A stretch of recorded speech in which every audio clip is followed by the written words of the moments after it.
கும்பராசி அனைவருக்குமே பாத சனியினுடைய பலன் ஒரே மாதிரி இருக்குமா அப்படின்னு கேட்டால் கண்டிப்பாக இருக்காது. காரணம் என்னென்னா, கும்பராசியில் 3 நட்சத்திரம் இருக்குது. இப்போ ராசி 1 நட்சத்திரம் மாறுது, நட்சத்திரத்தின் அதிபதி மாறுது. நட்சத்திரத்தின் அதிபதியை பொறுத்து தான் உங்களுக்கு தசை நடக்கும்.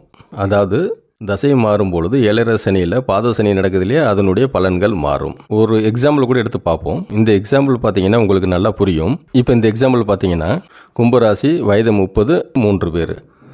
ஒருத்தர் சதய நட்சத்திரம், ஒருத்தர் அவிட்டம் நட்சத்திரம், ஒருத்தர் பூரட்டாதி நட்சத்திரம். சதயம் நட்சத்திரத்தில் பிறந்தவருக்கு சனி தசை நடக்குது 30 வயது நடக்கும்போது. பூரட்டாதி நட்சத்திரத்தில் பிறந்தவர் 30 வயது நடக்கும்போது அவருக்கு புதன் தசை நடக்குது. அவிட்டம் நட்சத்திரத்தில் பிறந்தவர் அவருக்கு 30 வயது வரும்போது அவருக்கு குரு தசை நடக்குது. இப்போ ராசி 1, வயது 1, ஆனால் நட்சத்திரம் மட்டும்தான் மாறுது. நட்சத்திரம் மாறும்போது தசை மாறுது. ஒருத்தருக்கு சனி தசை நடக்குது, ஒருத்தருக்கு புதன் தசை நடக்குது, ஒருத்தருக்கு குரு தசை நடக்குது. இப்போ தசை மாறினா 7.5 சனியில் பாத சனியினுடைய பலன்கள் மாறும்.